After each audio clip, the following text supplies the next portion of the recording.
स्वागत है आपका हमारे YouTube channel Prince Kumar Yadav में। हम देखते हैं आज क्लास 10th की मैथ्स का जो है लेक्चर 4 चैप्टर फर्स्ट का। इसमें हम आपको क्वेश्चन आज करवाएंगे। तो चलते हैं, वीडियो को शुरू करते हैं।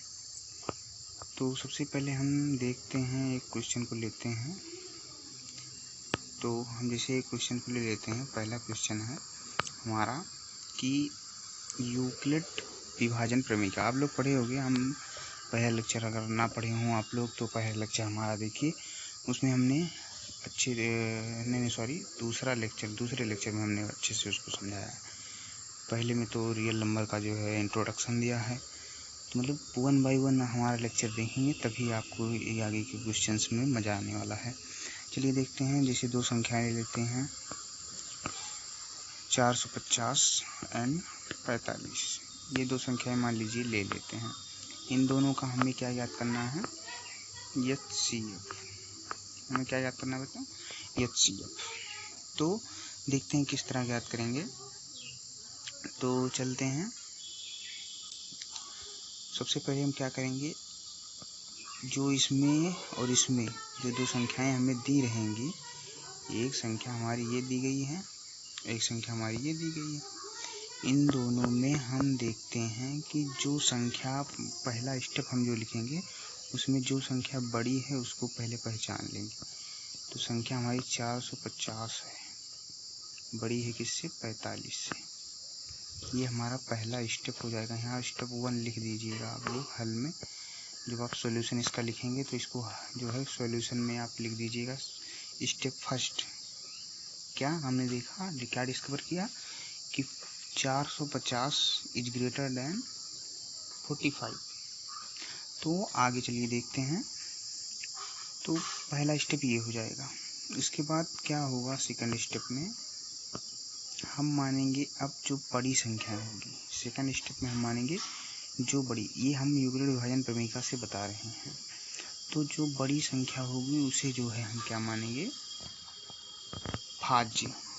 भाज्य क्या होता है, जो हमने एक जो है अंगणित की आधारभूत प्रमेय लेक्चर 3 में हम लोग बताए थे कि भाज्य बराबर भाजक गुणे भागफल प्लस शेषफल। ये वाली प्रमेय यहाँ पर लगने वाली है। तो सबसे पहले हम देखते हैं भाज्य, जो बड़ी संख्या, इन दोनों में जो बड़ी संख्या होगी, ये बड़ी संख्या हमने पहचाना स्टेप 1 में।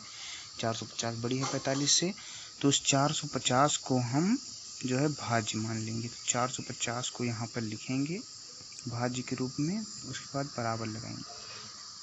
भाज्य बराबर क्या होता है बच्चों? भाज्य बराबर होता है भाजक गुणे भागफल। अब चलिए देखते हैं इसको किन दो संख्याओं में तोड़ा जा सकता है। जिस तरह हम इसे हमें तो भाजक मालूम है, जैसे 45 हमें भाजक मालूम है। तो 45 को किस संख्या से गुणा करें कि लगभग इसके करीब पहुंच जाए? 450 के। तो हमने देखा कि इसे 10 बार गुणा करने पर इसके करीब पहुंच जाएगा ना। सिंपल सी बात है भाई। 45 को 10 से हम मल्टीप्लाई करेंगे तो हमारा 450 आ जाएगा। चलिए शेषफल कितना बचेगा? 0। शेषफल हमारा कितना आएगा? 0। तो जिस स्टेप में आपको शेषफल 0 प्राप्त हो जाए तो वह अंतिम भाजक जो होता है, जो उस स्टेप वाला भाजक होता है, इसमें भाजक क्या है? ये है। तो वहाँ पर जो भाजक होता है वही हमारा जो है क्वेश्चन का आंसर हो जाएगा। तो यहाँ पर जो है HCF क्या हो जाएगा इन दोनों संख्याओं का? वो हो जाएगा 45। ये हो जाएगा हमारा आंसर। ये अंतिम हमें भाजक प्राप्त हुआ, इस वजह से हमारा ये भाजक हो जाएगा। मतलब भाजक ये हमारा जो है HCF बन जाएगा। इसी तरह और बड़ी क्वेश्चन, ये तो बहुत छोटा क्वेश्चन था, इसको हल कराने के लिए मैंने ये छोटा सा पहला क्वेश्चन हल कराने के लिए मैंने छोटा सा क्वेश्चन लिया। तो इसमें जो है हमें याद करना है 135 और 225 का HCF यूक्लिड विभाजन प्रमेयिका से। तो इसमें हम सबसे पहला स्टेप क्या करेंगे, इसको पहचानेंगे कि कौन सी संख्या बड़ी है और कौन सी संख्या छोटी है। इसमें हमें लगता है कि 225 जो है, भाई सीधी सी बात है कि 225 इसमें बड़ा है और 135 जो है छोटा। तो इसको जो है जो बड़ी संख्या होती है उसे भाज्य और इसे जो छोटी संख्या होती है उसे भाजक मान लेते हैं। तो नंबर सेकंड में लिखेंगे तो यहाँ पर थोड़ा सा हिंदी लिख सकते हैं कि 225 को भाज्य तथा 135 को भाजक मानकर उसमें यूक्लिड विभाजन प्रमेयिका का प्रयोग करने पर इसके बाद सेकंड स्टेप लिखेंगे। तब जो है क्या करेंगे, 225 को हमने भाजक माना है, भाज्य माना ही है, इसको भाज्य बराबर भाजक अर्थात 135 भाजक गुणे भागफल मतलब कितना बार जाएगा बच्चों, एक बार, केवल एक बार, 2 बार ले जाएंगे तो ज़्यादा हो जाएगा, 270 हो जाएगा जो कि 225 ही है, इसलिए एक बार जाएगा। और 90 यहाँ पर कैरी, 90 यहाँ पर कैरी बचेगा, देख लीजिए। अरे भाई 225 135 से कम 135, 225 में से 135 को माइनस करेंगे तो कितना आएगा, 90, 90 यहाँ पर कैरी हो जाएगा। इसमें इसको जो है जो कैरी हुआ अभी शून्य, जो कि कैरी नहीं आया, हमने पहले बताया भी है, अगर कैरी जो है शून्य जहाँ आ जाए उसका अंतिम भाजक जो होता है वही जो है HCF हो जाता है। लेकिन यहाँ पर जो है कैरी नहीं आया है शून्य, इस वजह से हमें एक स्टेप और करना पड़ेगा। यहाँ पर देखते हैं कि जो अंतिम भाजक था उसे हम भाज्य मानेंगे। ध्यान सुनिएगा, जो अंतिम भाजक था उसे हम भाज्य मानेंगे और जो शेषफल था उसे भाजक मानेंगे। जो थर्ड स्टेप में हिंदी में इसको लिख लीजिएगा, थोड़ा सा किताब में देख कर किया कहीं से, इसको नोट कर लीजिएगा। तो जो एक भाजक है 135 उसको हम क्या मानेंगे, भाज्य। हिंदी का नाम भाई थोड़ा ऐसा होता है, तो थोड़ा सा गलती से हो जाए तो माफ़ करिएगा। 135 जो है भाज्य हो गया, वहाँ पर भाज्य बराबर भाजक अर्थात 90 गुणे भागफल और इसके बाद शेषफल लिखना पड़ेगा ना। तो भाजक 90 हो गया, इसको कितनी बार ले जा सकते हैं, एक बार, क्योंकि अगर 2 बार ले जाएंगे तो यहाँ पर 180 हो जाएगी, एक बार ले जाएंगे तो यहाँ पर कैरी में 45 बचेगा, 45 यहाँ पर बचा। उसके बाद फिर एक स्टेप हमें और करना पड़ेगा, क्योंकि अभी भी शेषफल जो है शून्य नहीं प्राप्त हुआ है, इस वजह से जो अंतिम भाजक था उसे भाज्य मानना पड़ेगा और जो शेषफल था उसे भाजक मानना पड़ेगा। तो स्टेप 4 में हम लिखेंगे, स्टेप 4 में लिखेंगे 90 को भाजक अर्थात 45 गुणे, यहाँ पर 45 सही से ले लेते हैं, 45 गुणे, अब कितनी बार जाएगा, 2 बार, 45 2 90, शेषफल 0 यहाँ पर आ गया भाई, जिसके हम तलाश में होते मिल गया। तो यहाँ पर जो अंतिम भाजक था वो हमारा शेषफल, अर्थात जो HCF होगा यहाँ पर लिख देंगे हिंदी में, चूँकि शेषफल 0 प्राप्त हो गया, अतः अंतिम भाजक हमारा HCF है या मासा है या जो है कर देंगे इसको 45, इन दोनों संख्याओं का। इससे ब्रैकेट में ये 2 संख्याएं कामा लगा करके लिख सकते हैं, लिखने का यह ढंग होता है। तो यही हमारा क्लियर आंसर हो गया। तो चलते हैं अगले क्वेश्चन की तरफ दोस्तों। तो बच्चों बढ़ते हैं अगले क्वेश्चन की तरफ। तो इसमें हमें दिखाना है कि 6Q + 1 और 6Q + 3 और 6Q + 5 ये हमारी जो है विषम धन पूर्णांक संख्याएं, ये हमें दिखाना है कि ये सारी संख्याएं हमारी विषम धन पूर्णांक हैं। तो इसे हम छोटा सा कर लेते हैं बगल में। तो ये सारी संख्याएं हमारी क्या हैं, विषम धन पूर्णांक, विषम भी हैं और धन पूर्णांक भी हैं। और इसे हमें मतलब एक स्टेप बाय स्टेप यूक्लिड विभाजन प्रमेयिका के द्वारा दिखाना है। तो हम क्या करेंगे, यहाँ पर हम ये संख्याएं हैं सारी भाई, संख्याएं ही तो हैं, तो ये संख्याएं हैं तीनों, इसमें आपको दिख रहा होगा कि ये एक सिस्टमेटिक ढंग से लिखी हैं, अर्थात भाज्य मतलब भाजक गुणे भागफल प्लस शेषफल के रूप में लिखे गए हैं। तो इसका मतलब हमें यूक्लिड विभाजन की प्रमेय के बारे में ही सोचना है। तो ये सारी संख्याएं भाज्य हैं। तो हम देख चुके हैं पहले जो है देख चुके हैं कि जो शेषफल होता है वो हमेशा 0 से बड़ा या तो 0 के बराबर, लेकिन हमेशा जो भाजक होगा उससे छोटा होगा। इस तरीका का नोटेशन हमने दिखाया था, इसको सेकंड लेक्चर में हमने बढ़िया अच्छे से बताया है, उसको जाके देख लीजिएगा। तो हम देखते हैं कि ये इस प्रकार का हमारा रिमाइंडर हो सकता है, शेषफल हो सकता है हमारा इस तरीके का, मतलब 0 या 0 से बड़ा और 6 से छोटा, इस प्रकार का हमारा रिमाइंडर हो सकता है। तो इस प्रकार से हम देख सकते हैं इसका रिमाइंडर क्या हो सकता है, 0, 1, 2, 3, 4 और 5, ये सारे जो है रिमाइंडर हो सकते हैं। क्योंकि 6 नहीं हो सकता, क्योंकि हमारा जो 6 है वो ही भाजक है, इस वजह से भाजक के बराबर कभी शेषफल नहीं आ सकता। और ये इसको हमने केवल पूर्णांक संख्याएं ही क्यों ली, क्योंकि हमें जो है यहाँ पर दिया गया है q, जो है क्वेश्चन में दिया गया था q धन पूर्णांक संख्या है, और यहाँ पर भाजक भी हमें दिख रहा है 6 जो है वो जो है पूर्णांक संख्या, इस वजह से हमारा जो शेषफल आएगा वो भी पूर्णांक आएगा। तो इसमें हम देखते हैं कि इससे संख्याएं क्या बनाई जा सकती हैं, जो ये हमारा संभावित, इसे संभावित शेषफल कहेंगे, संभावित शेषफल, यहाँ पर लिख देंगे संभावित शेषफल। तो उसमें जो है ये सारी संख्याएं आ जाएंगी। तो हम इससे जो संख्याएं बनाएंगे, तो पहली संख्या इससे जो बनेगी वो बनेगी भाजक गुणे भागफल। हमने क्यों माना है, क्यों कोई संख्या पार्टिकुलर नहीं है, इसका क्यों का मतलब है यहाँ पर धन पूर्णांक से, क्यों का मतलब है कोई संख्या है जो धन पूर्णांक है, आप इसको जाने रहिएगा। तो 6q + 0 इस प्रकार की पहली संख्या हो सकती है, बिल्कुल सही। उसके बाद दूसरी संख्या क्या हो सकती है, जो a2 होगी वो क्या होगी बच्चों, वो 6q + 1 के रूप की हो सकती है, 6q + 1 के रूप की हो सकती है। और जो तीसरी संख्या है वो हो सकती है 6q + 2 के रूप की।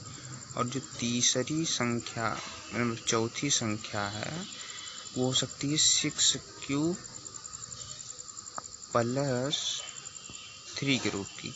और जो पांचवी संख्या है वो हो सकती है 6q + 4 के रूप की। और जो 6 संख्या है, जो 6 वाली संख्या है वो हो सकती है 6q + 5। ये इतनी संख्याएं जो है यहाँ पर भाजक सभी में क्या है, 6 6 6, सभी में हमारा जो भाजक है वो 6 है और भागफल क्यू यानी कि धन पूर्णांक संख्या, और शेषफल हमारा 0 1 2 3 4 5, ये सारी संख्या। तो मतलब इतनी संख्याएं, इतनी रूप की संख्याएं हमारी बन सकती हैं, इतनी संख्याएं हमारी बन सकती हैं, इतनी संख्याएं हमारी बन सकती हैं।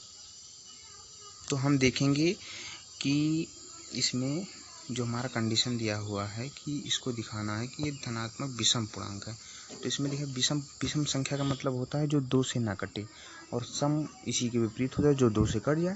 तो इसमें हम देखेंगे, इसका उल्टा देखेंगे कि जो यहाँ पर ये वाली संख्या है और ये वाली संख्या है और यहाँ पर ये वाली, ये तीनों संख्याएं हम देखेंगे कि यहाँ पर 2 से विभाजित हो सकते हैं। क्यों, क्योंकि अगर हम इसमें 2 से भाग लगाएंगे, इसमें 2 से भाग लगाएंगे, इसमें 6q + 0 है, इसमें 0 जोड़ेंगे मतलब 6q आएगा, इसमें 2 से भाग लगाएंगे तो 3q आ जाएगा, यानी कि कट जा रहा है।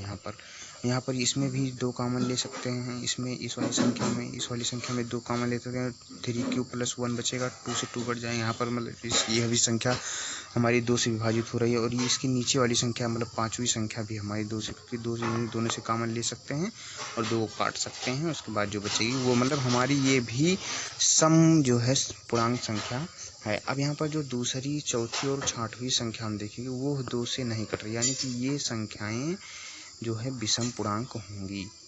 मतलब पूर्णांक तो ये सारी इतनी पूर्णांक संख्याएं बनाई जा सकती हैं, 6 संख्याएं, इतनी सारी पूर्णांक संख्याएं बनाई जा सकती हैं।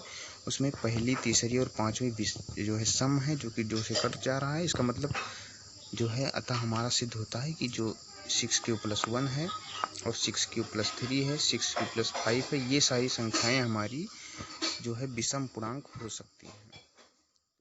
हमें क्वेश्चन में दिया गया है कि जो है दिखाइए कि किन्हीं धन पूर्णांकों का वर्ग जो होता है इस रूप का हो सकता है, जो यहाँ पर दिखाया गया है इस रूप का हो सकता है, जहाँ पर यम कोई धनात्मक पूर्णांक संख्या है।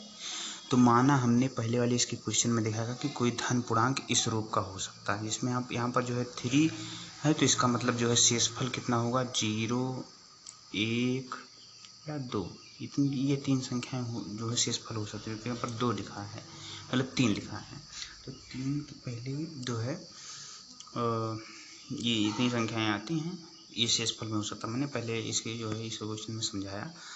तो यहाँ पर संख्याएं जो बन सकती हैं वो 3q, जो हमारी संख्याएं बन सकती 3q प्लस 0, और इसके बाद 3q प्लस 1, या फिर इसी प्रकार बन सकते हैं 3q प्लस 2।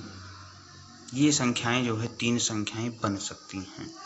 अब हम क्या करेंगे, इन संख्याओं को हम क्या करेंगे, इनका वर्ग करेंगे, क्योंकि हमें ये दिखाना है कि इन पूर्णांक संख्याओं, जो इन धन पूर्णांक संख्याएं हैं, इन संख्याओं का जो है जो वर्ग है, इन संख्याओं का जो वर्ग है वो जो है इस रूप का होगा। तो इनका चलते हैं आगे, जो है इनका वर्ग करते हैं। तो आगे देखते हैं, इसको मिटा लेते हैं थोड़ा सा। संख्याएं जो है हम लोग जान ही गए हैं, पहचान ही गए हैं। तो आगे का वर्ग करेंगे, 3q का वर्ग, पहली संख्या का अगर वर्ग करेंगे तो कितना आएगा बच्चों, 3 त्रिका 9 q स्क्वायर, ये संख्या हमारी प्राप्त होगी। तो इसमें देखेंगे, यदि हमें 3m ये इस रूप का लाना है कि 3m के रूप का होगा, तो हम यहाँ पर क्या करते हैं, 3 and q स्क्वायर ना इंटू 3, जो है यहाँ पर ऐसे 3 इंटू 3 इंटू क्यू स्क्वायर, इसको ऐसे लिख सकते हैं ना। तो ये 3q स्क्वायर एक पूर्णांक संख्या होगी, धन पूर्णांक होगी। क्यों?